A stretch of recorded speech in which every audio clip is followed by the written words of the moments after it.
ઘણાને એમ થતું હશે કે હવે રમણીકભાઈ ઓલા ડાયરેક્ટ ફોન કરવાવાળાથી મુક્તિ મળી ગઈ, તો ના ભાઈ, ભૂત પ્રેતથી આ દુનિયામાં કોઈને એના ડર હોય ને, ડર એવું કાંઈ છે તો નહીં, એના ડરથી કોઈને મુક્તિ મળતી નથી. એમ આવા કેટલાક ભૂત જેવા માણસો હોય એનાથી કદી રમણીકભાઈને મુક્તિ મળે નહીં. સાંભળો, આવા અનેક વ્યક્તિઓના ફોન હજી નિયમ ભંગ કરી અને મારી પાસે આવે છે અને એમને આખી સિસ્ટમ જે છે એ બગાડે છે.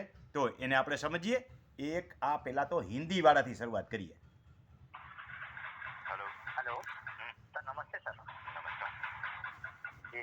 सर मैं अभी आपका ये शेयर देख रहा था, एक सुझाव मेरे को चाहिए था साहब, कि हम लोगों की कैसरोल भरूच में जमीन है साहब। ये सिस्टम ही नहीं है भैया इन्फॉर्मेशन लेने हाँ? की। सिस्टम को फॉलो करो, ये सिस्टम नहीं है इन्फॉर्मेशन लेने की। हाँ, સિસ્ટમ કો ફોલો કરો. માણસોને સિસ્ટમમાં રહેવું જ નથી. નંબર હાથમાં આવ્યો એટલે સીધો ફોન ગુમાડવાનો છે. મારે એક જ કામ કરવાનું છે, આવા નમૂનાને બ્લોક કરવાનું. એક બે નથી, હા, રોજના આવા 10 આવે છે. આ તો રોજ મૂકું તો તમે થાકી જાઓ. પ્રશ્ન પૂછવાનો હતો સાહેબ તમને, પણ આવી સિસ્ટમ જ નથી દલવાડી ભાઈ. આપણી સિસ્ટમ શું છે પ્રશ્ન પૂછવા માટે, એની કયો જી મને જરા. હવે તો મને રોવું આવે છે. હા તો મેં તો સાહેબ નંબર મળ્યા ને એટલે નંબર મળ્યા. હવે નંબર મળ્યા ને હવે ફોન ડાયરેક્ટ આવ્યો, નિયમ ભંગ થયો એટલે નંબર બ્લોક કરી દો એટલે જફા માટે. હા, એમ કામ નહીં પૂરું એટલે થાય. આવા એક બે નહીં. હેલો સાહેબ એક પ્રશ્ન પૂછવો હતો. મારે પૂછવું. પ્રફુલભાઈ, આ સિસ્ટમ તો નથી ભઈલા. હા, સિસ્ટમ શું છે પ્રશ્ન પૂછવાની? હા હા હા, તમે એમ કેમ માનો કે તમે ફોન કરો ત્યારે હું નવરો જ બેઠો હોય, મારે કઈ કામ ધંધો બીજો હોય કે ન હોય? ઓકે. મને જરા ઓળખાણ આપો તો આપણે ક્યાં મળ્યા છે? પ્રફુલભાઈ નકુમ મેં સેવ તો કર્યું છે. આપણે એક વખત મેં તમને કોલ કરેલ છે સાહેબ. કોલ કર્યો છે તો પાછો બીજી વાર કરે. હવે નંબર જવાબ દેવાનો થતો નથી.